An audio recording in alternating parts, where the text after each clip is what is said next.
الحمد لله والصلاة والسلام على رسول الله وعلى آله وصحبه أجمعين أما بعد اللهم انفعنا بما علمتنا وعلمنا ما ينفعنا وزدنا علما سبحانك لا علم لنا إلا ما علمتنا إنك أنت العليم الحكيم. മനുഷ്യരായ നാം ഓരോരുത്തരും അള്ളാഹുവിലേക്കുള്ള യാത്രയിലാണ്.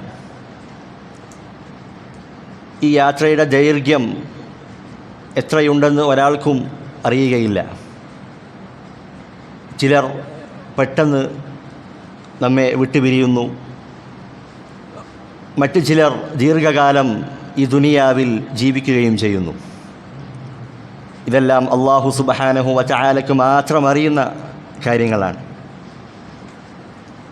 ഈ യാത്രക്കിടയിൽ നമ്മെ സൃഷ്ടിച്ച റബ്ബിനെ, അള്ളാഹുവിനെ ഇബാദത്ത് ചെയ്യുക, ആ റബ്ബിൻ്റെ തൃപ്തി കരസ്ഥമാക്കുക എന്നതായിരിക്കണം നമ്മുടെ പ്രഥമ ലക്ഷ്യം.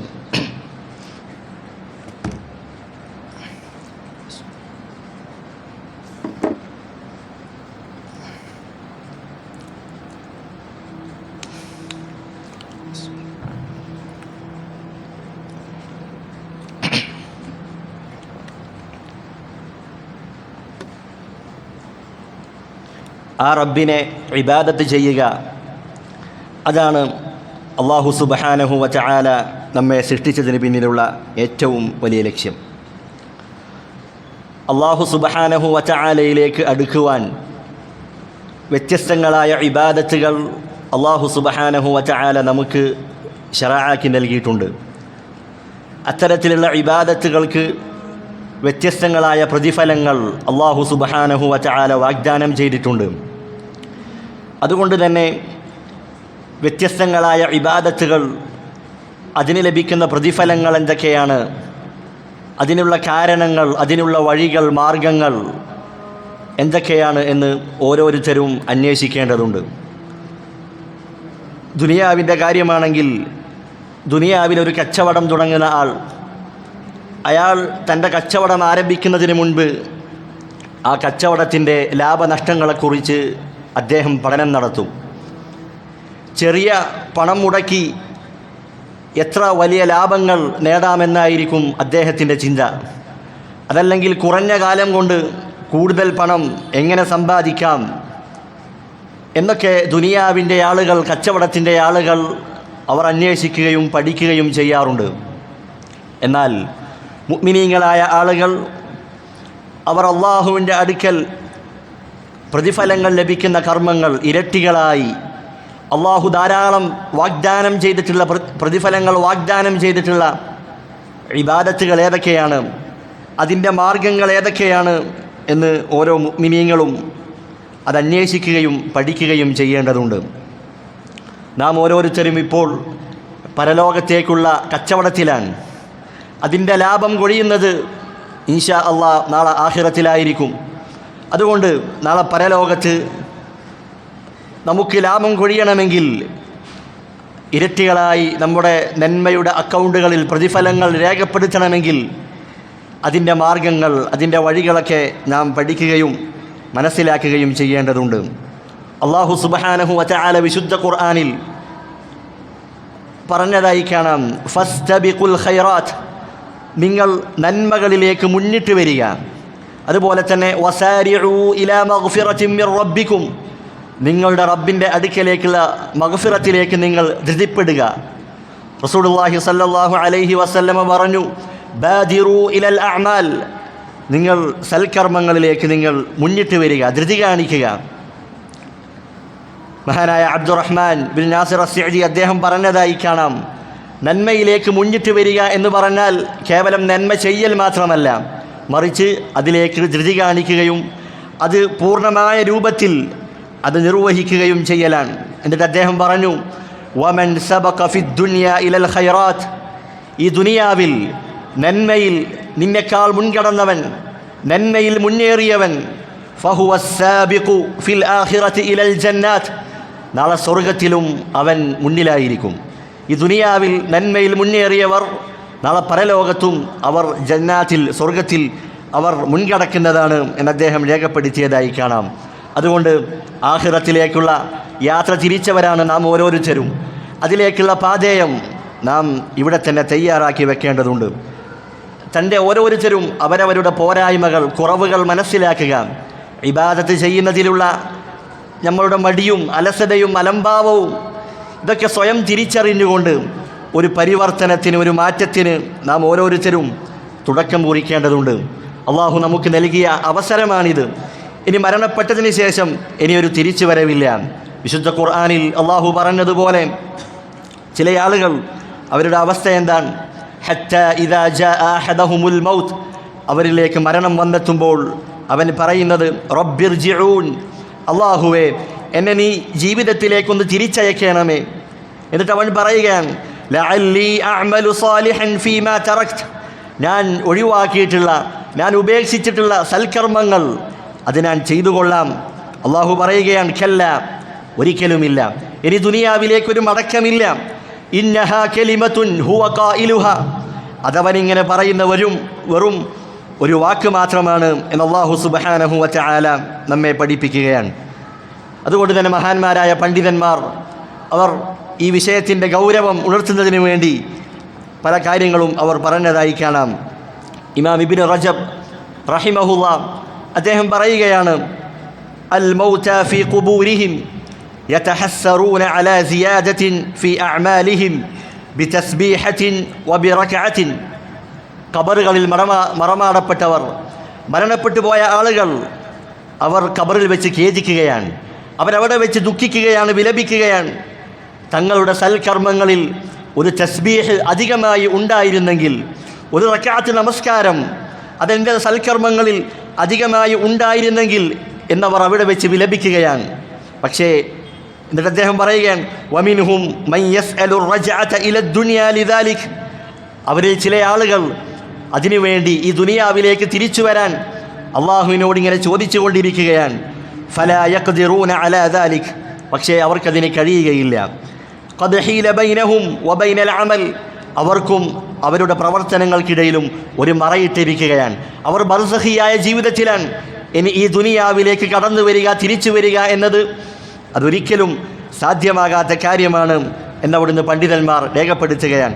അതുപോലെ തന്നെ ഇത്തരത്തിലുള്ള ആളുകളെ ചില ആളുകൾ സ്വപ്നത്തിൽ കാണുകയും അവർ ഇവരോട് സ്വപ്നത്തിൽ പറഞ്ഞതായി കാണാം വല്ലാഹി ലതസ്ബീഹത്തുൻ ഔ തസ്ബീഹതാൻ ഔ റക്അത്തുൻ ഔ റക്അതാൻ ഫീ സഹീഫത്തി അഹദിനാ അഹബ്ബു ഇലൈനാ മിനദ് ദുനിയ വമാ ഫീഹാ, നന്മയുടെ ഏടിൽ ഒരു തസ്ബീഹ് അതല്ലെങ്കിൽ 2 തസ്ബീഹ്, ഒരു റക്അത്ത് അതല്ലെങ്കിൽ 2 റക്അത്ത്, അത് കൂടുതലായി ഉണ്ടാകുന്നതാണ് ഈ ദുനിയാവും അതിലുള്ള മുഴുവൻ വസ്തുക്കളും ഞങ്ങൾക്കുണ്ടാകുന്നതിനേക്കാൾ ഞങ്ങൾ ഇഷ്ടപ്പെടുന്നതെന്ന് ഖബറിൽ കിടക്കുന്ന ആളുകൾ അവരവിടെ കടന്ന് വിലപിക്കുകയാണ്, ദുഃഖിക്കുകയാണ്. അതുകൊണ്ട് ഖബറിലെത്തിയതിന് ശേഷം ഇനിയൊരു തിരിച്ചു വരവില്ല. ഇബാദത്ത് ചെയ്യാനുള്ള, നന്മകളിൽ മുന്നേറാനുള്ള അവസരമായി അള്ളാഹു നിശ്ചയിച്ചത് ഈ ദുനിയാവിലെ ജീവിതമാണ്.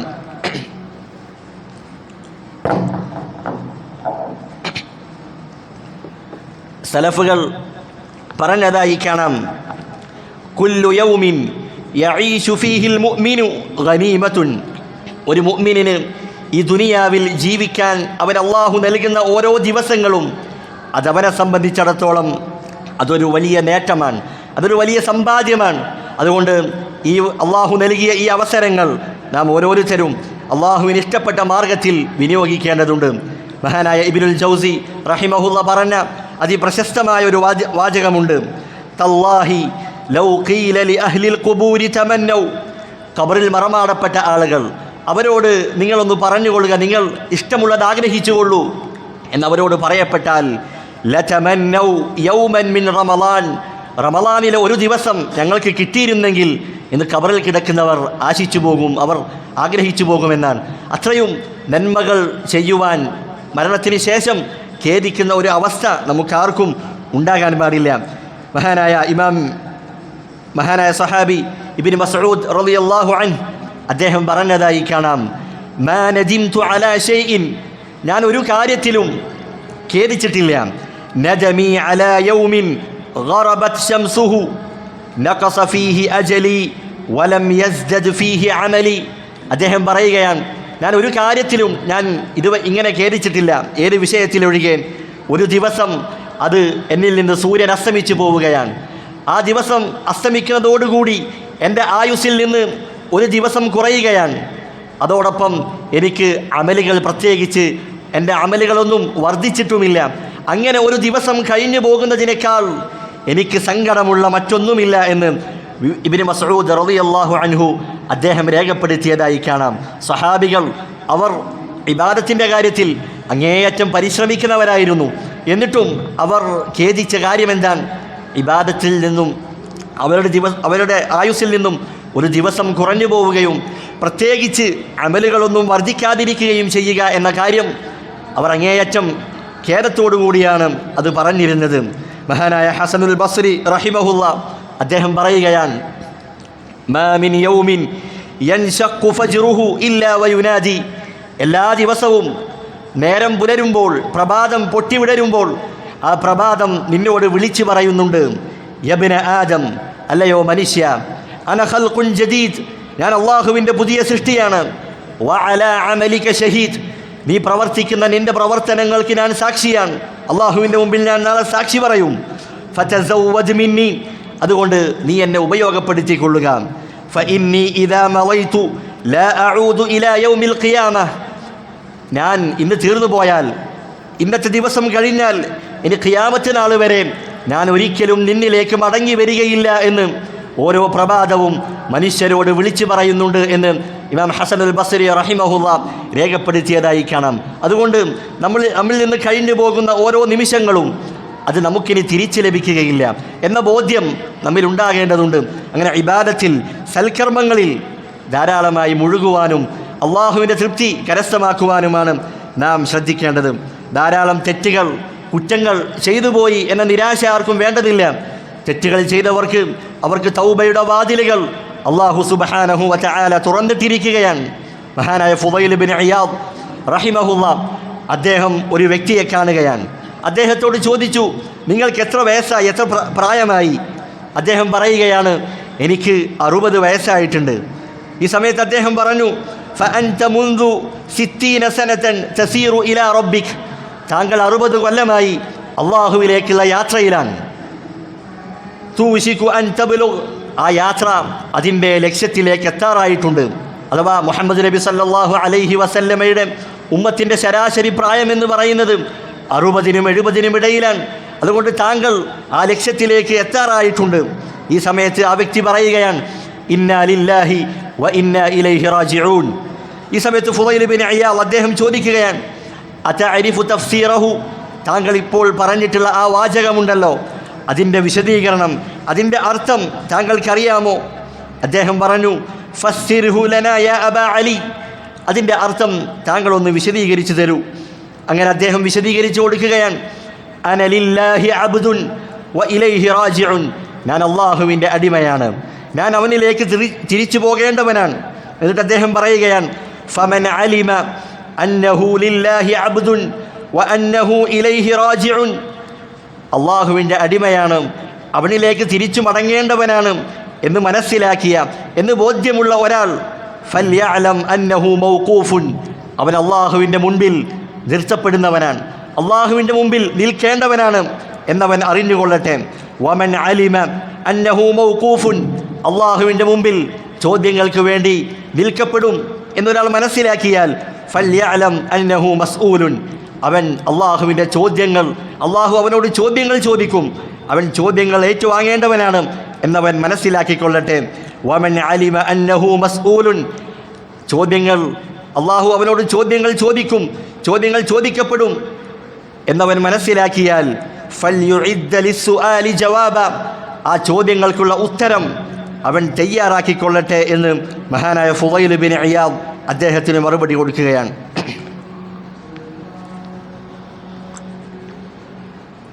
ഈ സമയത്ത് ആ വ്യക്തി ചോദിക്കുകയാണ്, ഫമൽ ഹീല, എന്താണ് വഴി, എന്താണ് മാർഗം, രക്ഷപ്പെടാനുള്ള മാർഗം എന്താണ്? അദ്ദേഹം പറഞ്ഞു, വളരെ എളുപ്പമാണ്, വളരെ എളുപ്പമാണ് മാർഗം. എന്നിട്ട് അദ്ദേഹം പറഞ്ഞു കൊടുക്കുകയാണ്, തുഹ്സിൻ ഫീമാ ബഖിയ യുഗ്ഫറു ലക മാ മള. അള്ളാഹു നിനക്ക് നൽകിയ ആയുസിൻ്റെ ബാക്കി കാലം, ആയുസിൻ്റെ ശിഷ്ടകാലം, അത് നീ അള്ളാഹുവിനുള്ള തൃപ്തിയിൽ ഏറ്റവും നല്ല രൂപത്തിൽ നീ ജീവിക്കുകയാണെങ്കിൽ നിന്റെ മുൻകഴിഞ്ഞു പോയ പാപങ്ങളെല്ലാം അള്ളാഹു മാപ്പാക്കി നൽകുന്നതാണ്. ഫഇന്നക ഇൻ അസഅത ഫീമാ ബഖിയ, ഇനി അതല്ല, ഇനിയുള്ള കാലവും തെറ്റിൽ തുടരാനാണ് നിന്റെ തീരുമാനമെങ്കിൽ, നിന്റെ ഭാവമെങ്കിൽ, ഉഖിദ്ത ബിമാ മളാ വബിമാ ബഖിയ, നിന്റെ കഴിഞ്ഞുപോയ തെറ്റുകൾക്കും ഇനി നീ ചെയ്തു കൂട്ടുന്ന തിന്മകൾക്കുമെല്ലാം അതിന് അള്ളാഹു പിടികൂടുന്നതാണ് എന്ന് അദ്ദേഹം പറഞ്ഞതായി കാണാം. അതുകൊണ്ട് തിന്മകൾ ചെയ്തു പോയി, തെറ്റുകൾ സംഭവിച്ചു പോയി എന്ന നിരാശയൊന്നും വേണ്ടതില്ല. നമുക്ക് ലഭിക്കുന്ന ബാക്കിയുള്ള കാലം അത് നന്മയിൽ അള്ളാഹുവിൻ്റെ തൃപ്തിയിൽ വിനിയോഗിക്കുകയും അള്ളാഹുവിലേക്ക് ഖേദിച്ച് മടങ്ങുകയും ചെയ്താൽ മുൻകഴിഞ്ഞതെല്ലാം അള്ളാഹു സുബ്ഹാനഹു വ തആല നമുക്ക് മാപ്പാക്കി നൽകുന്നതാണ്. അതുകൊണ്ട് പ്രിയപ്പെട്ടവരെ, നമ്മുടെ വിഷയത്തിലേക്ക് പ്രവേശിക്കുന്നതിന് മുൻപ് ഇബാദത്തുകളിൽ നാം നന്നായി മുന്നേറുക, അതിൻ്റെ ഗൗരവം നാം ഓരോരുത്തരും നന്നായി മനസ്സിലാക്കുക. ഇബാദത്തുകൾ, അതിൻ്റെ ശ്രേഷ്ഠതകൾ മനസ്സിലാക്കിയാൽ നമ്മുടെ ജീവിതത്തിൽ ഒരിക്കലെങ്കിലും അത് നാം ചെയ്യേണ്ടതുണ്ട്. പണ്ഡിതന്മാർ പറഞ്ഞതായി കാണാം, ഒരു ഇബാദത്തിൻ്റെ ഫളായിൽ, അതിൻ്റെ മഹത്വം ഒരാൾ മനസ്സിലാക്കി കഴിഞ്ഞാൽ ജീവിതത്തിൽ ഒരു തവണയെങ്കിലും അത് നിർവഹിക്കുവാൻ നാം പരിശ്രമിക്കേണ്ടതുണ്ട്. അങ്ങനെയാണെങ്കിൽ ആ ഇബാദത്ത് അതനുസരിച്ച് അമൽ ചെയ്തവരുടെ കൂട്ടത്തിൽ നമുക്ക് ഉൾപ്പെടാനും കഴിയുന്നതാണ് എന്നതാണ് അതിൻ്റെ ഫായിദയായി പണ്ഡിതന്മാർ രേഖപ്പെടുത്തിയത്. ഇൻഷാ അള്ളാഹ് നമ്മൾ വായിക്കാൻ ഉദ്ദേശിക്കുന്നത് മഹാനായ അബ്ദുറഹ്മാൻ ബിൻ നാസിർ അസ്സഅദി റഹിമഹുല്ലാ അദ്ദേഹം രചിച്ചിട്ടുള്ള അൽ അസ്ബാബു വൽ അഅമാൽ അല്ലതി യുദാഅഫു ബിഹ സവാബ്, അഥവാ പ്രതിഫലങ്ങൾ, നന്മകൾ അത് ഇരട്ടികളായി ലഭിക്കാൻ കാരണമാകുന്ന അതിൻ്റെ കാരണങ്ങൾ, അതിൻ്റെ മാർഗങ്ങൾ, അതിനെക്കുറിച്ചാണ് ആ ഒരു ചെറിയ റിസാലയാണ് ഇൻഷാ അള്ളാഹ് നാം വായിക്കാൻ ഉദ്ദേശിക്കുന്നത്. ഒരു റിസാല വായിക്കുമ്പോൾ, ഒരു കിതാബ് പഠിക്കുമ്പോൾ ആ ഗ്രന്ഥം എഴുതിയ, ആ ചെറുകൃതി എഴുതിയ ആളുകൾ, ആ പണ്ഡിതന്മാർ, അവരെക്കുറിച്ച് പഠിക്കുകയും അവരെക്കുറിച്ച് അറിയുകയും അവർക്ക് വേണ്ടി, റഹ്മത്തിന് വേണ്ടി പ്രാർത്ഥിക്കുകയും ചെയ്യുക എന്നത് അത് പഠനത്തിൻ്റെ ഒരു മര്യാദയായിക്കൊണ്ട് പണ്ഡിതന്മാർ രേഖപ്പെടുത്തിയതായി കാണാം. അതുകൊണ്ട് തന്നെ ഈ കൃതി രചിച്ചിട്ടുള്ള അബ്ദുറഹ്മാൻ ബിൻ നാസിർ അസ്സഅദി റഹിമഹുല്ല അദ്ദേഹത്തെക്കുറിച്ച് അല്പം ചില കാര്യങ്ങൾ നമുക്ക് പരിചയപ്പെടാം. ഹിജ്റ 1307 സൗദി അറേബ്യയിലെ ഖസീമിലെ ഉനൈസയിലാണ് ഷേഖ് അവറുകൾ ജനിക്കുന്നത്. 4-ാമത്തെ വയസ്സിൽ ഉമ്മയും 7-ാമത്തെ വയസ്സിൽ ഉപ്പയും മരണപ്പെടുകയുണ്ടായി. അങ്ങനെ പൂർണ്ണമായും യതീമായിക്കൊണ്ടാണ് അദ്ദേഹം വളർന്നു വരുന്നത്. ഉപ്പയുടെയും ഉമ്മയുടെയും മരണശേഷം അദ്ദേഹത്തിൻ്റെ പിതാവിൻ്റെ മറ്റൊരു ഭാര്യയുടെ അടുക്കലായിരുന്നു ഷെയ്ഖ് അവറുകൾ വളർന്നു വന്നത്. അങ്ങനെ കുറച്ച് വലുതായപ്പോൾ തൻ്റെ ജ്യേഷ്ഠൻ്റെ അടുക്കലേക്ക് അദ്ദേഹം താമസം മാറുകയുണ്ടായി. അങ്ങനെ ചെറുപ്രായത്തിൽ തന്നെ ഇൽമു പഠിക്കുവാനും അതുപോലെ കിതാബും സുന്നത്തുമൊക്കെ പഠിക്കുവാനും അങ്ങേയറ്റം താല്പര്യമുള്ള വ്യക്തിയായിരുന്നു. അല്ലാഹു സുബ്ഹാനഹു വ തആല അദ്ദേഹത്തിന് നല്ല ബുദ്ധിയും മനഃപ്പാടമാക്കാനുള്ള കഴിവും അല്ലാഹു സുബ്ഹാനഹു വ തആല അദ്ദേഹത്തിന് നൽകിയിരുന്നു. അതുകൊണ്ട് തന്നെ 11-ാമത്തെ വയസ്സിൽ വിശുദ്ധ ഖുർആൻ പൂർണ്ണമായും മനഃപ്പാടമാക്കി. അതിനുശേഷം നാട്ടിലുള്ള പ്രധാനപ്പെട്ട പണ്ഡിതന്മാരുടെ അടുക്കൽ പോയി ദീനിൻ്റെ ഇൽമ് അദ്ദേഹം കരസ്ഥമാക്കുകയും 23-ാമത്തെ വയസ്സിൽ അദ്ദേഹം ജനങ്ങൾക്ക് ഇൽമു പഠിപ്പിക്കുവാൻ തുടങ്ങിയിരുന്നു എന്നും അദ്ദേഹത്തിൻ്റെ ചരിത്രത്തിൽ നമുക്ക് കാണാൻ കഴിയുന്നതാണ്. അങ്ങനെ ആ നാട്ടിലുള്ള ആളുകൾ, അവിടെ ഉണ്ടായിരുന്ന വിദ്യാർത്ഥികൾ, അവരുടെയെല്ലാം ഒരു മടക്ക കേന്ദ്രമായി അദ്ദേഹം പിന്നീട് ചരിത്രത്തിൽ മാറിയതായി കാണാം. അദ്ദേഹത്തിൻ്റെ മദ്രസയിൽ പഠിച്ചിറങ്ങിയവരാണ് പിന്നീട് വലിയ വലിയ പണ്ഡിതന്മാരായി മാറിത്തീർന്നത്. നമുക്കറിയുന്നത് പോലെ അശ്ശൈഖ് Muhammad bin Salih al Uthaymeen, Ibnu Uthaymeen എന്ന് നാം പറയാറുണ്ട്. അദ്ദേഹം അബ്ദുറഹ്മാൻ ബിൻ നാസിർ അസ്സഅദിയുടെ പ്രധാനപ്പെട്ട ശിഷ്യനാണ്.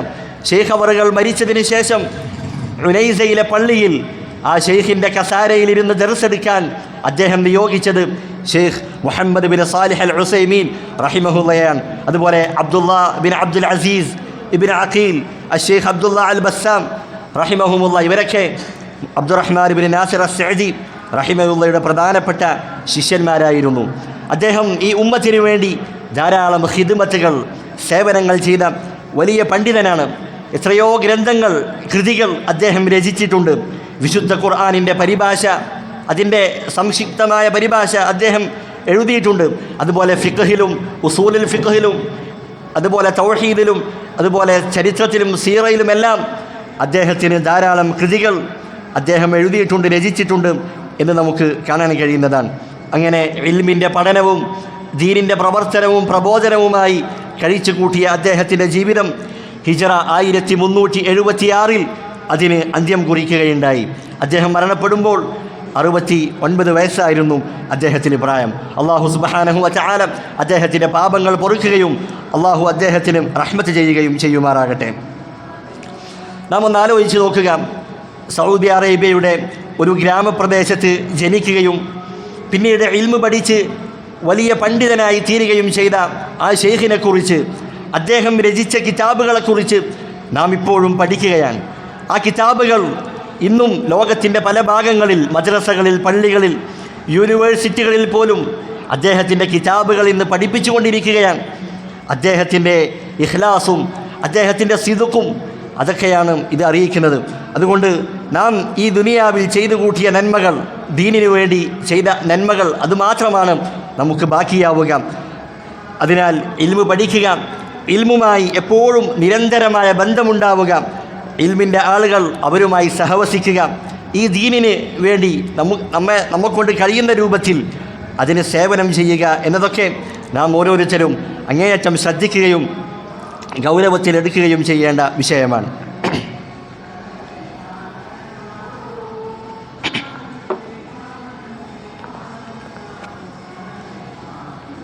ഇനി അദ്ദേഹത്തിൻ്റെ റിസാലയിലേക്ക് നമുക്ക് പ്രവേശിക്കാം. ഷെയ്ഖ് അവറുകൾ അദ്ദേഹത്തിൻ്റെ ഫത്വകൾ, ആ ഫത്വ സമാഹരണത്തിലുള്ള ഒരു ചോദ്യവും അതിനുള്ള ഉത്തരവുമാണ് ഈ റിസാല എന്ന് പറയുന്നത്. ഇത് പിൽക്കാലത്ത് വന്ന, അതിനുശേഷം വന്ന പണ്ഡിതന്മാർ അതിന് വിശദീകരണങ്ങളും അതിന് അടിക്കുറിപ്പുകളുമെല്ലാം നൽകിയിട്ടുണ്ട്. മഹാനായ അബ്ദുർ റസാഖ് അൽ ബദർ ഹഫിളഹുല്ല അദ്ദേഹം ഈ റിസാലയ്ക്ക് അദ്ദേഹം വിശദീകരണം നൽകിയിട്ടുണ്ട്. അതടിസ്ഥാനപ്പെടുത്തിയാണ് ഇൻഷാ അള്ളാഹ് നമ്മുടെ ക്ലാസ്സുകൾ നാം മുന്നോട്ട് പോവുക. ഷെയ്ഖിനോട് ചോദിക്കുകയാണ്, എന്താണ് ചോദ്യം? മാഹിയൽ അസ്ബാബു വൽ അഅ്മാൽ അല്ലതി യുദാഅഫു സവാബുഹ. പ്രതിഫലങ്ങൾ, നന്മകൾ ഇരട്ടികളായി ലഭിക്കാനുള്ള അതിൻ്റെ മാർഗങ്ങൾ, അതിൻ്റെ കാരണങ്ങൾ എന്തൊക്കെയാണ്? ഒരു സൽക്കർമ്മം ചെയ്യുമ്പോൾ അതിന് നന്മകൾ, പ്രതിഫലങ്ങൾ ഇരട്ടികളായി ലഭിക്കണമെങ്കിൽ അതിന് ചില കാരണങ്ങളുണ്ട്, ചില മാർഗങ്ങളുണ്ട്. ആ കാരണങ്ങളും കാര്യങ്ങളും പഠിക്കുകയും അത് പ്രാവർത്തികമാക്കുകയും ചെയ്യുമ്പോൾ മാത്രമാണ് ആ ഒരു അവസ്ഥയിലേക്ക് നമുക്ക് എത്താൻ കഴിയുക. അതിനെക്കുറിച്ചാണ് ഷെയ്ഖ് അവറുകളോട് ചോദ്യം ചോദിക്കപ്പെടുന്നത്. ഷെയ്ഖ് അവറുകൾ ഉത്തരം പറയുകയാണ്, അൽ ജവാബ് വബില്ലാഹി തൗഫീഖ്. അള്ളാഹുവിൻ്റെ തൗഫീഖിനാൽ അദ്ദേഹം ഉത്തരം പറയുകയാണ്. അള്ളാഹുവിൻ്റെ തൗഫീഖ് ഉണ്ടെങ്കിൽ മാത്രമേ ഏത് നന്മയും നമുക്ക് ചെയ്യാൻ കഴിയുകയുള്ളൂ. ഇൽമു പഠിക്കുവാനും അത് അമല് ചെയ്യുവാനും എല്ലാം അള്ളാഹുവിൻ്റെ തൗഫീഖ് ഉണ്ടാകേണ്ടതുണ്ട്. അങ്ങനെ അദ്ദേഹം അള്ളാഹുവിൻ്റെ തൗഫീഖിനാൽ, അള്ളാഹുവിൻ്റെ സഹായത്താൽ ആ ഉത്തരം ആരംഭിക്കുകയാണ്. അദ്ദേഹം പറഞ്ഞു, അമ്മാ മുളാഅഫത്തുൽ അമലി ബിൽ ഹസനതി ഇലാ 10 അംസാലിഹ ഫഹാദാ ലാ ബുദ്ദ മിൻഹു ഫീ കുല്ലി അമലിൻ സാലിഹ്. ഒരു നന്മയ്ക്ക്, ഒരു സൽക്കർമ്മത്തിന് 10 ഇരട്ടി, 10 മടങ്ങ് പ്രതിഫലം ലഭിക്കുക എന്നത് അത് എല്ലാ കർമ്മങ്ങൾക്കും അള്ളാഹു നിശ്ചയിച്ച കാര്യമാണ്. അള്ളാഹു സുബ്ഹാനഹു വ തആല വിശുദ്ധ ഖുർആനിൽ പറഞ്ഞതുപോലെ, മൻ ജാഅ ബിൽ ഹസനതി ഫലഹു 10 അംസാലിഹ. ആരാണോ ഒരു നന്മയുമായി കടന്നു വരുന്നത്, ഒരു നന്മയുമായി ആര് വരുന്നുവോ അവന് അതിൻ്റെ 10 ഇരട്ടി പ്രതിഫലമുണ്ട് എന്ന് അള്ളാഹു സുബ്ഹാനഹു വ തആല പഠിപ്പിച്ച കാര്യമാണ്. അതുകൊണ്ട് ഒരു നന്മയ്ക്ക് ഏറ്റവും ചുരുങ്ങിയത് 10 പ്രതിഫലം അള്ളാഹു സുബ്ഹാനഹു വ തആല രേഖപ്പെടുത്തുന്നുണ്ട്. ഇത് എല്ലാ നന്മകൾക്കുമുള്ള കാര്യമാണ്. ഇത് അള്ളാഹു സുബ്ഹാനഹു വ തആല നമ്മോട് കാണിച്ചിട്ടുള്ള വലിയ റഹ്മത്താണ്, അള്ളാഹുവിൻ്റെ വലിയ ഫضലാണ്, ഔദാര്യമാണ്. വിശുദ്ധ ഖുർആനിൻ്റെ പാരായണത്തെക്കുറിച്ച് റസൂലുള്ളാഹി സ്വല്ലല്ലാഹു അലൈഹി വസല്ലമ പറഞ്ഞതായി കാണാം, മൻ ഖറഅ ഹർഫൻ മിൻ കിതാബില്ലാ. ആരെങ്കിലും അള്ളാഹുവിൻ്റെ കിതാബിൽ നിന്ന് ഒരു ഹർഫ് പാരായണം ചെയ്യുകയാണെങ്കിൽ, ഒരക്ഷരം പാരായണം ചെയ്യുകയാണെങ്കിൽ, ഫലഹു ബിഹി ഹസനത്തുൻ, അവനൊരു നന്മയുണ്ട്. എന്നിട്ട് റസൂലുള്ളാഹി പറയുന്നു, വൽ ഹസനതു ബിഅശ്രി അംസാലിഹ. അള്ളാഹുവിൻ്റെ പക്കൽ ഒരു നന്മ എന്ന് പറയുന്നത് അത് 10 ഇരട്ടിയായാണ് രേഖപ്പെടുത്തപ്പെടുന്നത്. എന്നിട്ട് റസൂലുള്ളാഹി പറയുന്നു, ലാ അഖൂലു അലിഫ് ലാം മീം ഹർഫുൻ. അലിഫ് ലാം മീം എന്നത് അതൊരക്ഷരമാണെന്ന് ഞാൻ പറയുകയില്ല. വലാകിൻ അലിഫുൻ ഹർഫുൻ, അലിഫ് ഒരക്ഷരമാണ്. ലാമുൻ ഹർഫുൻ, ലാം ഒരക്ഷരമാണ്. വമീമുൻ ഹർഫുൻ, മീം ഒരക്ഷരമാണ്. അതുകൊണ്ട് ഓരോ അക്ഷരത്തിനും 10 പ്രതിഫലമാണ് അല്ലാഹു സുബ്ഹാനഹു വ തആല രേഖപ്പെടുത്തുന്നത്. നോമ്പിനെക്കുറിച്ച് റസൂലുള്ളാഹി സ്വല്ലല്ലാഹു അലൈഹി വസല്ലമ പറയുന്നു, മൻ സാമ മിൻ കുല്ലി ശഹ്രിൻ 3 അയ്യാമിൻ ഫദാലിക സിയാമുദ് ദഹർ. ആരെങ്കിലും എല്ലാ മാസവും 3 ദിവസം നോമ്പനുഷ്ഠിക്കുകയാണെങ്കിൽ അവൻ വർഷം മുഴുവൻ നോമ്പനുഷ്ഠിച്ചവനെ പോലെയാണ്. വർഷം മുഴുവൻ നോമ്പനുഷ്ഠിച്ച പ്രതിഫലം അവന് ലഭിക്കുന്നതാണ്. എന്നിട്ട് പറയുന്നു, ഫഅൻസലല്ലാഹു അസ്സ വജല്ല തസ്ദീഖ ദാലിക ഫീ കിതാബിഹി മൻ ജാഅ ബിൽ ഹസനതി ഫലഹു അശ്റു അംസാലിഹ. നാം മുമ്പ് ഓതിയ ആയത്ത്, അഥവാ ആരെങ്കിലും ഒരു നന്മ ചെയ്താൽ അള്ളാഹു അവന് 10 പ്രതിഫലം രേഖപ്പെടുത്തുന്നതാണ് എന്ന ആയത്ത്, അത് ഈ പ്രതിഫലത്തെ അതിനെ സത്യപ്പെടുത്തുന്ന ഖുർആനിൻ്റെ വചനമാണ്. എന്നിട്ട് അവിടുന്ന് പറയുന്നു, അൽ യൗമു ബിഅശ്റതി അയ്യാം. ഒരു ദിവസത്തെ നോമ്പ് അത് 10 ദിവസത്തെ നോമ്പിൻ്റെ പ്രതിഫലമാണ്. അങ്ങനെ ഒരു മാസം 3 ദിവസം നോമ്പെടുക്കുകയാണെങ്കിൽ അത് 30 ദിവസത്തെ നോമ്പിന് തുല്യമാണ്. അങ്ങനെ എല്ലാ മാസവും 3 ദിവസം നോമ്പനുഷ്ഠിച്ചാൽ അവന് വർഷം മുഴുവൻ നോമ്പനുഷ്ഠിച്ചവൻ്റെ പ്രതിഫലമുണ്ട് എന്ന് റസൂലുള്ളാഹി സ്വല്ലല്ലാഹു അലൈഹി വസല്ലമ പഠിപ്പിക്കുകയാണ്. ഈ 2 തെളിവുകളും ഇതല്ലാത്ത മറ്റ് തെളിവുകളുമെല്ലാം നമ്മെ പഠിപ്പിക്കുന്നത്, ഏത് നന്മ ചെയ്താലും അതിനേറ്റവും ചുരുങ്ങിയത് അള്ളാഹുവിൻ്റെ അടുക്കൽ 10 നന്മകൾ, 10 പ്രതിഫലങ്ങൾ അള്ളാഹു സുബ്ഹാനഹു വ തആല നമുക്ക് രേഖപ്പെടുത്തുന്നുണ്ട്. അത് അള്ളാഹുവിൻ്റെ വലിയ ഔദാര്യമാണ് എന്ന് നാം മനസ്സിലാക്കുക.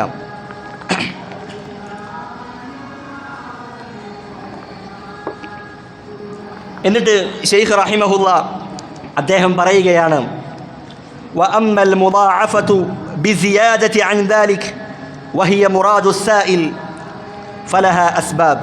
എന്നാൽ ചോദ്യകർത്താവിൻ്റെ ഉദ്ദേശം എന്തല്ല? ഒരു നന്മക്ക് 10 പ്രതിഫലം ലഭിക്കുന്നു, അതിനെക്കുറിച്ചല്ല ചോദ്യകർത്താവിൻ്റെ ഉദ്ദേശം. അതല്ല, മറിച്ച് 10നേക്കാൾ ഇരട്ടിയായി പ്രതിഫലങ്ങൾ ലഭിക്കുന്ന കാര്യത്തെക്കുറിച്ചാണ് ചോദ്യകർത്താവ് ചോദിക്കുന്നത്. ശൈഖ് പറയുകയാണ്, ഫലഹ അസ്ബാബുൻ, അതിന് ചില കാരണങ്ങളുണ്ട്, അതിന് ചില മാർഗങ്ങളുണ്ട്. എന്നിട്ട് അദ്ദേഹം 5 കാരണങ്ങൾ എണ്ണി പറയുന്നുണ്ട്. അതിന് മുൻപായി, ഒരു നന്മയ്ക്ക് 10 ഇരട്ടിയേക്കാൾ പ്രതിഫലമായി അള്ളാഹു രേഖപ്പെടുത്തുമോ? ധാരാളം തെളിവുകൾ നമുക്ക് കാണാൻ കഴിയും. അള്ളാഹു സുബ്ഹാനഹു വ തആല 10 ഇരട്ടിയേക്കാൾ പ്രതിഫലങ്ങൾ രേഖപ്പെടുത്തിയതായി വിശുദ്ധ ഖുർആനിൽ അള്ളാഹു പറയുകയാണ്, മസലുൽ ലദീന യുൻഫിഖൂന അംവാലഹും ഫീ സബീലില്ലാഹ്. അള്ളാഹുവിൻ്റെ മാർഗത്തിൽ സമ്പത്ത്, ധനം ചെലവഴിക്കുന്ന ആളുകൾ, അവർക്കുള്ള ഉപമ എങ്ങനെയാണ്? കമസലി ഹബ്ബത്തിൻ, ഒരു ധാന്യമണിയെപ്പോലെയാണ്. എന്നിട്ട് പറയുന്നു, അംബതത് 7 സനാബിൽ, ഒരു ധാന്യമണി കുഴിച്ചിട്ടാൽ ആ ധാന്യമണിയിൽ നിന്ന് 7 കതിരുകൾ പുറത്ത് വരികയാണ്. എന്നിട്ട് അള്ളാഹു പറയുകയാണ്, ഫീ കുല്ലി സുംബുലത്തിൻ മിഅതു ഹബ്ബ, ഓരോ കതിരിന്മേലും 100 ധാന്യമണികളുണ്ട്. അങ്ങനെ 7 കതിരുകളിലായി 100 ധാന്യമണികൾ, അഥവാ 700 ധാന്യമണികൾ അവിടെ ലഭിക്കുകയാണ്. അള്ളാഹു വളരെ മനോഹരമായ ഒരു ഉപമയിലൂടെയാണ് നമുക്ക് കാര്യങ്ങൾ വിവരിച്ച് നൽകുന്നത്. ഒരു ധാന്യമണി കുഴിച്ചിടുകയും അതിൽ നിന്ന് 7 കതിരുകൾ ഉണ്ടാവുകയും ഓരോ കതിരിന്മേലും 100 വീതം ധാന്യമണികൾ ഉണ്ടാവുകയും ചെയ്തു. നോക്കൂ, ഒരു ധാന്യമണിയാണ് അത് 700ആയി മാറിയത്. അതുപോലെ ഒരു നന്മ അത് 700 ഇരട്ടിയായി അതിന് പ്രതിഫലം ലഭിക്കുമെന്ന് അള്ളാഹു സുബ്ഹാനഹു വ തആല നമ്മെ പഠിപ്പിക്കുകയാണ്. ഒരു കൃഷി അത് ഉൽപ്പാദിപ്പിക്കുന്നത് പോലെ അള്ളാഹു സുബ്ഹാനഹു വ തആല സൽക്കർമ്മങ്ങളെ അള്ളാഹു വളർത്തുന്നതാണ്, അതിനെ വലുതാക്കുന്നതാണ് എന്ന് പണ്ഡിതന്മാർ രേഖപ്പെടുത്തിയതായി കാണാം. അതുപോലെ തന്നെ ഖുദ്സിയായ ഒരു ഹദീസിൽ റസൂലുള്ളാഹി സ്വല്ലല്ലാഹു അലൈഹി വസല്ലമ അള്ളാഹുവിൽ നിന്ന് നേരിട്ട് ഉദ്ധരിക്കുകയാണ്. അങ്ങനെയുള്ള ഹദീസുകൾക്കാണ് അൽ ഹദീസുൽ ഖുദ്സി അല്ലെങ്കിൽ അൽ ഹദീസുൽ ഇലാഹി എന്ന പേരിൽ അറിയപ്പെടുന്നത്. എന്താണ്? ഇന്നല്ലാഹ കതബൽ ഹസനാതി വസ്സയ്യിആത്ത്, അള്ളാഹു സുബ്ഹാനഹു വ തആല നന്മകളും തിന്മകളും രേഖപ്പെടുത്തിയിട്ടുണ്ട്. ലൗഹുൽ മഹ്ഫൂദിൽ അത് രേഖപ്പെടുത്തി വെച്ചിട്ടുണ്ട്. എന്നിട്ട് അതിൻ്റെ പ്രതിഫലം അതെങ്ങനെയാണ് രേഖപ്പെടുത്തേണ്ടത് എന്ന് അള്ളാഹു മലക്കുകളെ അറിയിച്ചിട്ടുണ്ട്. എന്നിട്ട് റസൂലുള്ളാഹി സ്വല്ലല്ലാഹു അലൈഹി വസല്ലം പറയുകയാണ്, ഫമൻ ഹമ്മ ബിഹസനത്തിൻ, ആരെങ്കിലും ഒരു നന്മ ചെയ്യണമെന്ന ഉറച്ച തീരുമാനമെടുക്കുകയാണ്, കേവലം ഉറപ്പില്ലാത്ത തീരുമാനമല്ല, ഒരു മനസ്സിൽ ഉറച്ച തീരുമാനമെടുക്കുകയാണ്. എന്നിട്ട് ഫലം യഅമൽഹ, അവനത് ചെയ്യാൻ പറ്റിയില്ല, വല്ല തടസ്സം കാരണമോ അതല്ലെങ്കിൽ അവനത് ചെയ്യാൻ സാധിച്ചില്ല എന്ന് വിചാരിക്കുക. അങ്ങനെയാണെങ്കിൽ കതബഹല്ലാഹു ലഹു ഇൻദഹു ഹസനതൻ കാമില, അള്ളാഹു അവൻ്റെ പക്കൽ ഒരു പൂർണ്ണമായ നന്മ അവന് രേഖപ്പെടുത്തുന്നതാണ്. ഇനി ഫഇൻ ഹുവ ഹമ്മ ബിഹാ ഫഅമിലഹ, അവൻ ഒരു നന്മ ചെയ്യണമെന്ന ഉറച്ച തീരുമാനമെടുക്കുകയും ആ നന്മ അവൻ പ്രവർത്തിക്കുകയും ചെയ്താൽ കതബഹല്ലാഹു ലഹു ഇൻദഹു 10 ഹസനാത്തിൻ ഇലാ 700 ളിഅഫിൻ, 10 ഇരട്ടി മുതൽ 700 ഇരട്ടി വരെ അല്ലാഹു സുബ്ഹാനഹു വ തആല അവന് നന്മകൾ രേഖപ്പെടുത്തുന്നതാണ്. എന്നിട്ട് പറഞ്ഞു ഇലാ അദ്ആഫിൻ കസീറ, അതിനേക്കാൾ ഇരട്ടിയായി ധാരാളമായി അല്ലാഹു അവന് നന്മകൾ പ്രതിഫലങ്ങൾ രേഖപ്പെടുത്തുന്നതാണെന്ന് റസൂലുള്ളാഹി സ്വല്ലല്ലാഹു അലൈഹി വസല്ലമ അവിടുന്ന് പഠിപ്പിക്കുകയാണ്. മറ്റൊരു ഹദീസിൽ കാണാം, കുല്ലു അമലി ഇബ്നി ആദമ യുദാഅഫ് അൽ ഹസനതു 10 അംസാലിഹ ഇലാ 700 ളിഅഫിൻ. ആദം ഒരു മനുഷ്യൻ ചെയ്യുന്ന പ്രവർത്തനങ്ങൾ അതെല്ലാം ഇരട്ടികളായാണ് അവന് പ്രതിഫലം നൽകപ്പെടുന്നത്. 10 മുതൽ 700 ഇരട്ടി വരെ പ്രതിഫലങ്ങൾ അവന് രേഖപ്പെടുത്തുന്നുണ്ട്. എന്നിട്ട് അല്ലാഹു സുബ്ഹാനഹു വ തആല പറയുന്നു, ഇല്ല സൗം, നോമ്പൊഴികെ, ഫഇന്നഹു ലി, അതെനിക്കുള്ളതാണ്, വ അന അജ്സി ബിഹി, നോമ്പിന് പ്രതിഫലം നൽകുന്നത് ഞാനാണ്. കാരണം യദഉ ശഹ്വതഹു വ തആമഹു മിൻ അജ്ലി, നോമ്പ് കാലത്ത് നോമ്പിൻ്റെ പകലിൽ അവൻ്റെ ലൈംഗികമായ താല്പര്യങ്ങളെയും അവൻ്റെ ദേഹേച്ഛകളെയുമെല്ലാം അവൻ എനിക്ക് വേണ്ടി ഒഴിവാക്കിയതാണ്. അതുകൊണ്ട് നോമ്പിന് പ്രതിഫലം നൽകുന്നത് ഞാനാണ്. അതിൻ്റെ പ്രതിഫലം, അതിൻ്റെ അറ്റം എത്രയാണെന്ന് ഒരാൾക്കും അറിയുകയില്ല.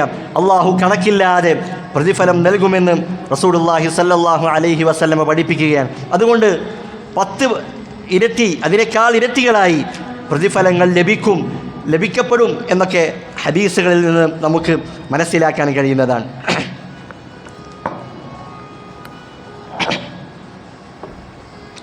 ഇനി അതിനുള്ള മാർഗങ്ങൾ പ്രധാനമായും 5 എണ്ണമാണ്. അഥവാ ഒരു സൽക്കർമ്മത്തിന് 10 ഇരട്ടിയേക്കാൾ കൂടുതലായി പ്രതിഫലം ലഭിക്കണമെങ്കിൽ അത് 5 കാര്യങ്ങളുമായി ബന്ധപ്പെട്ടിരിക്കുന്നു. ഒന്നാമത്തേത്, ആ കർമ്മം ചെയ്യുന്ന ആ വ്യക്തിയുമായി ബന്ധപ്പെട്ട് ചില കാര്യങ്ങളുണ്ട്. രണ്ടാമത്തേത്, ആ അമലുമായി, അതേത് അമലാണോ അവൻ ചെയ്യുന്നത് അതുമായി ബന്ധപ്പെട്ട ചില കാര്യങ്ങളുണ്ട്. അതല്ലെങ്കിൽ മൂന്നാമത്തേത്, അവൻ ഏത് സമയത്താണോ അത് നിർവഹിക്കുന്നത് അതുമായി ബന്ധപ്പെട്ട ചില കാര്യങ്ങളുണ്ട്. നാലാമത്തേത്, ഏത് സ്ഥലത്ത് വെച്ചാണോ അവൻ ചെയ്യുന്നത് അതുമായി ബന്ധപ്പെട്ട ചില കാര്യങ്ങളുണ്ട്. അഞ്ചാമത്തേത്, അവൻ്റെ പ്രവർത്തനങ്ങൾ, അത് മുഖേന ഉണ്ടാകുന്ന അനന്തരഫലങ്ങൾ, അതിൻ്റെ റിസൾട്ട്, അത് പരിഗണിച്ചുകൊണ്ട് അങ്ങനെയും ധാരാളം നന്മകൾ ലഭിക്കും. ഈ 5 കാരണങ്ങളാണ്, 5 വഴികളാണ് പ്രധാനമായും ഉള്ളത്. എന്നിട്ട് ഓരോ കാര്യങ്ങളെക്കുറിച്ചും ഷെയ്ഖ് റഹിമഹുല്ല അദ്ദേഹം വിശദീകരിക്കുകയാണ്. അതിൽ ഒന്നാമത്തേത്, നമ്മൾ പ്രവർത്തനം ചെയ്യുന്ന ആളുകളുമായി ബന്ധപ്പെട്ട്, ചെയ്യുന്ന വ്യക്തിയുമായി ബന്ധപ്പെട്ട കാര്യമാണ്. ഇബാദത്ത് ചെയ്യുന്ന ഓരോ വ്യക്തിയിലും ഉണ്ടായിരിക്കേണ്ട പ്രധാനപ്പെട്ട 2 കാര്യങ്ങളുണ്ട്. ഒന്നാമത്തേത്, അൽ ഇഖ്ലാസു ലില്ലാഹി തആല, അവൻ ഇഖ്ലാസുള്ളവനായിരിക്കണം. അഥവാ അവൻ്റെ പ്രവർത്തനത്തിൽ അള്ളാഹുവിന് പുറമെ ഒരാളെയും പങ്കു ചേർക്കാൻ പാടില്ല. ഇബാദത്ത് ചെയ്യുന്നത് അത് അള്ളാഹുവിന് വേണ്ടി മാത്രമായിരിക്കണം. അവനിൽ എത്രത്തോളം ഇഖ്ലാസ് ഉണ്ടോ അത്രത്തോളം അവനുള്ള പ്രതിഫലങ്ങൾ അത് ഇരട്ടികളായി ലഭിക്കുന്നതാണ്. അവൻ ആ ഇബാദത്ത് ചെയ്യാൻ അവനെ പ്രേരിപ്പിച്ച കാര്യമെന്താണ്? ഈ ദുനിയാവിലെ നേട്ടങ്ങളോ ജനങ്ങളെ കാണിക്കുവാനോ അവരുടെ പ്രശംസ പിടിച്ചു പറ്റുവാനോ ഒന്നുമല്ല, മറിച്ച് അള്ളാഹുവിനോടുള്ള ഇഖ്ലാസ് ആയിരിക്കണം. അതാണ് ഒന്നാമത്തെ കാര്യം. രണ്ടാമത്തേത്, അൽ മുതാബഅതു ലിർറസൂലി സല്ലല്ലാഹു അലൈഹി വസല്ലം, റസൂലുള്ളാഹി സല്ലല്ലാഹു അലൈഹി വസല്ലമയെ പിൻപറ്റുക. അവൻ ചെയ്യുന്ന ഇബാദത്തുകൾ അത് റസൂൽ എങ്ങനെയാണോ ചെയ്തത് അതേ രൂപത്തിൽ ചെയ്യുക. ഈ 2 കാര്യങ്ങൾ, ഒന്നാമത്തേത് ഇഖ്ലാസ്, രണ്ടാമത്തേത് അൽ മുതാബഅ, അള്ളാഹുവിന് വേണ്ടി മാത്രമായിരിക്കുക, അത് റസൂല് പഠിപ്പിച്ച രൂപത്തിൽ അത് നിർവഹിക്കുക. ഈ 2 കാര്യങ്ങളും ഒരു വ്യക്തിയിൽ അവനിൽ എത്രത്തോളമുണ്ടോ അത്രത്തോളം അള്ളാഹുവിൻ്റെ അടുക്കൽ അവന് പ്രതിഫലം വർദ്ധിക്കുന്നതാണ്. റസൂലിനെ പിൻപറ്റുക എന്നത് പറയുമ്പോൾ ദീനിലില്ലാത്ത കാര്യങ്ങൾ അത് നാം ഒരിക്കലും ചെയ്യാൻ പാടില്ല. റസൂലുള്ളാഹി സ്വല്ലല്ലാഹു അലൈഹി വസല്ലമ പറഞ്ഞതുപോലെ മൻ അമില അമലൻ ലൈസ അലൈഹി അംറുന ഫഹുവ റദ്ദുൻ. ഈ ദീനിൽ നമ്മുടെ കൽപ്പനയില്ലാത്ത ഒരു കാര്യം ആരെങ്കിലും ചെയ്താൽ അത് അല്ലാഹു സ്വീകരിക്കുന്നതല്ല, അത് അല്ലാഹു തള്ളിക്കളയുന്നതാണ്. സലഫുകൾ പറഞ്ഞതായി കാണാം, അൽ ഇഖ്തിസാദു ഫിസ്സുന്ന, നബിയുടെ സുന്നത്തിൽ നമ്മുടെ കർമ്മങ്ങൾ നബിയുടെ സുന്നത്തിൽ പരിമിതപ്പെടുത്തുക, നബി പഠിപ്പിച്ചത് മാത്രം ചെയ്യുക. അതാണ് ഖൈറും മിനൽ ഇജ്തിഹാദി ഫിൽ ബിദ്അ, ബിദ്അത്തിൽ ധാരാളമായി മുന്നേറുന്നതിനേക്കാൾ പരിശ്രമിക്കുന്നതിനേക്കാൾ ഉത്തമമെന്ന് സലഫുകൾ പറഞ്ഞതായി കാണാം. നബി പഠിപ്പിച്ച ദുആകൾ, നബി പഠിപ്പിച്ച ദിക്റുകൾ, നബി പഠിപ്പിച്ച നമസ്കാരങ്ങൾ, നബി പഠിപ്പിച്ച നോമ്പ് അതിൽ പരിമിതപ്പെടുത്തുക. അതാണ് ബിദ്അത്തുകളിൽ ധാരാളമായി മുന്നേറുന്നതിനേക്കാൾ ഖൈർ എന്ന് പണ്ഡിതന്മാർ രേഖപ്പെടുത്തിയതായി കാണാം.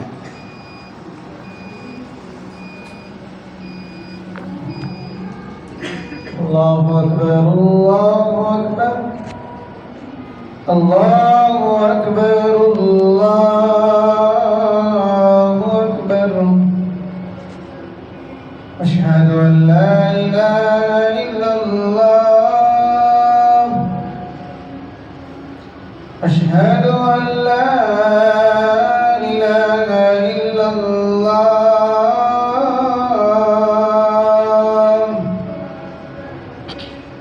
അശ്ഹദു അന്ന മുഹമ്മദർ റസൂലുള്ളാഹ്,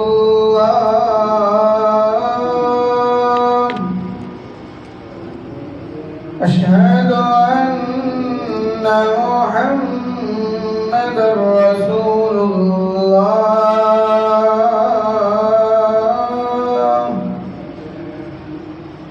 ഹയ്യ അലസ്സലാം,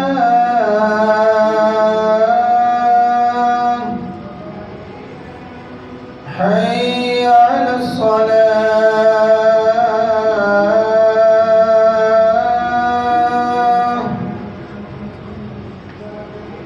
ഹയ്യ അലൽ ഫലാഹ്,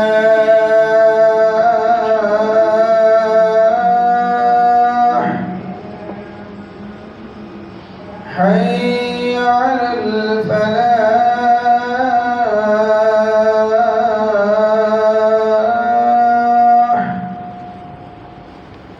അല്ലാഹു അക്ബർ, അല്ലാഹു അക്ബർ, ലാ ഇലാഹ ഇല്ലല്ലാഹ്.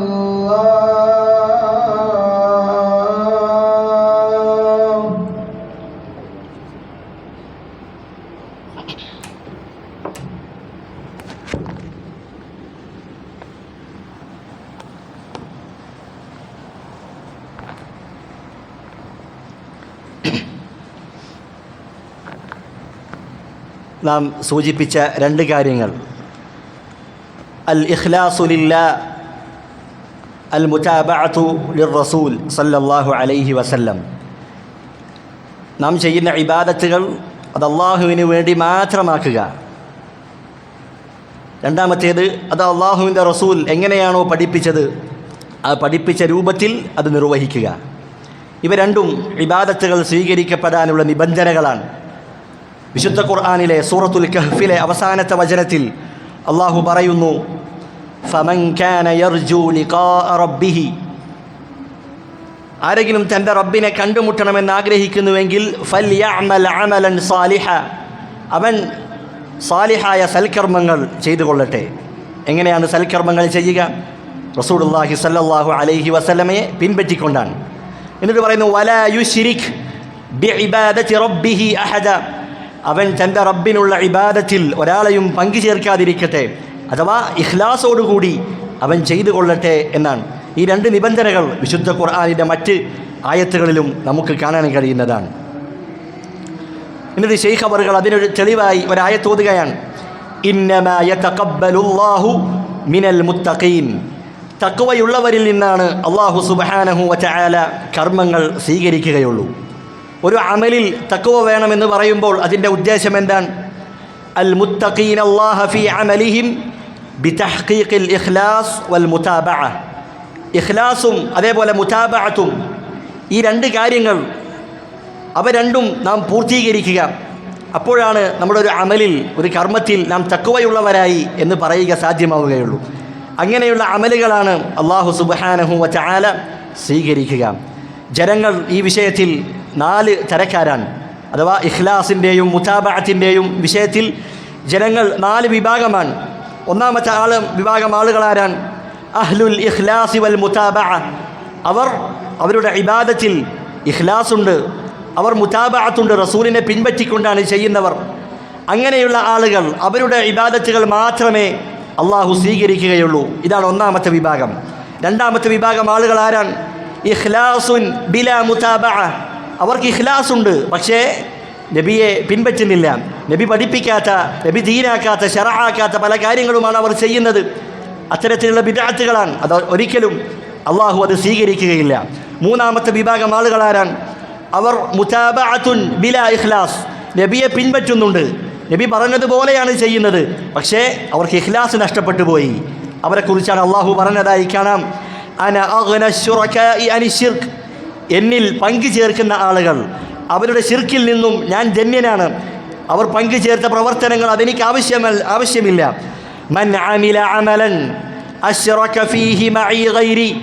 ആരെങ്കിലും ഒരു അമല് ചെയ്യുകയും അതിൽ എൻ്റെ കൂടെ മറ്റുള്ളവരെ പങ്കു ചേർക്കുകയും ചെയ്താൽ തറക്തുഹു വശിർക്കഹു, അവനെയും അവൻ പങ്കു ചേർത്ത ആ പ്രവർത്തനത്തെയും ഞാൻ ഒഴിവാക്കുന്നതാണ്, വിട്ടുകളയുന്നതാണ് അല്ലാഹു സുബ്ഹാനഹു വ തആല പറയുകയാണ്. നാലാമത്തെ വിഭാഗം ആളുകൾ ആരാൻ? ലാ ഇഖ്ലാസ വലാ മുതാബഅ. അവർക്ക് ഇഖ്ലാസുമില്ല, അവർക്ക് മുതാബഅത്തുമില്ല, അവർ റസൂലിനെ പിൻപറ്റുന്നുമില്ല. അങ്ങനെയുള്ള ആളുകൾ അവരുടെ കർമ്മങ്ങൾ അള്ളാഹു ഒരിക്കലും സ്വീകരിക്കപ്പെടുകയില്ല. ഈ 4 വിഭാഗം ആളുകളാണ് ഇഖ്ലാസിൻ്റെയും മുതാബഅത്തിൻ്റെയും കാര്യത്തിൽ 4 വിഭാഗം ആളുകളാണുള്ളതെന്ന് പണ്ഡിതന്മാർ രേഖപ്പെടുത്തിയതായി കാണാം. അതുകൊണ്ട് ഇഖ്ലാസും മുതാബഅത്തും ഒരുമിച്ച് കൊണ്ടുപോകുന്ന ആളുകളിൽ അല്ലാഹു സുബ്ഹാനഹു വ തആല നാം ഏവരെയും ഉൾപ്പെടുത്തി അനുഗ്രഹിക്കുമാറാകട്ടെ. എന്നിട്ട് ഷെയ്ഖ് 3 ഹദീസുകൾ ഉദ്ധരിക്കുകയാണ്. ഏതൊക്കെയാണ് ഹദീസ്? നമുക്ക് പരിചയമുള്ള ഹദീസാണ്. മൻ സാമ റമളാന ഈമാനൻ വഹ്തിസാബൻ ഗുഫിറ ലഹു മാ തഖദ്ദമ മിൻ ദംബിഹി. ആരാണോ റമളാൻ മാസത്തിൽ ഈമാനോടുകൂടിയും ഇഹ്തിസാബോടുകൂടിയും നോമ്പനുഷ്ഠിക്കുന്നത്, അവരുടെ ചെറുപാപങ്ങൾ അള്ളാഹു പുറത്തു നൽകുന്നതാണ്. രണ്ടാമത്തെ ഹദീസ്, മൻ ഖാമ റമളാൻ. ആരാണോ റമളാനിൽ നമസ്കരിക്കുന്നത്, റമളാനിലുള്ള രാത്രി നമസ്കാരം അതാരാണോ നിർവഹിക്കുന്നത്, അതും ഈമാനോടുകൂടിയും ഇഹ്തിസാബോടുകൂടിയും ആരാണോ ചെയ്യുന്നത്, അവരുടെ പാപങ്ങൾ അള്ളാഹു പുറത്തു നൽകുന്നതാണ്. മൂന്നാമത്തെ ഹദീസ്, മൻ ഖാമ ലൈലത്തുൽ ഖദർ.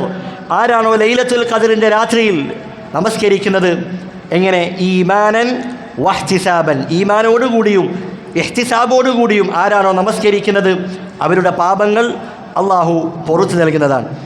മുകളിൽ നൽകിയ 3 ഹദീസുകൾ, അതിൽ ആവർത്തിച്ചു വന്ന വാക്യമാണ് ഈമാനൻ വഹ്തിസാബൻ. ഇത് ഈ ഹദീസല്ല, മറ്റു ചില ഹദീസുകളിലും ഇതേ രൂപത്തിലുള്ള വാക്യങ്ങൾ നമുക്ക് കാണാൻ പറ്റും. അതുകൊണ്ട് ആ പറയപ്പെട്ട കർമ്മങ്ങൾ, അത് റമളാനിലെ നോമ്പായിക്കൊള്ളട്ടെ, നമസ്കാരമായിക്കൊള്ളട്ടെ, അതുപോലെ ലൈലത്തുൽ ഖദറിലെ നമസ്കാരമാകട്ടെ, അതൊക്കെ സ്വീകരിക്കപ്പെടണമെങ്കിൽ ഈമാനും ഇഹ്തിസാബും ഉണ്ടായിരിക്കണം.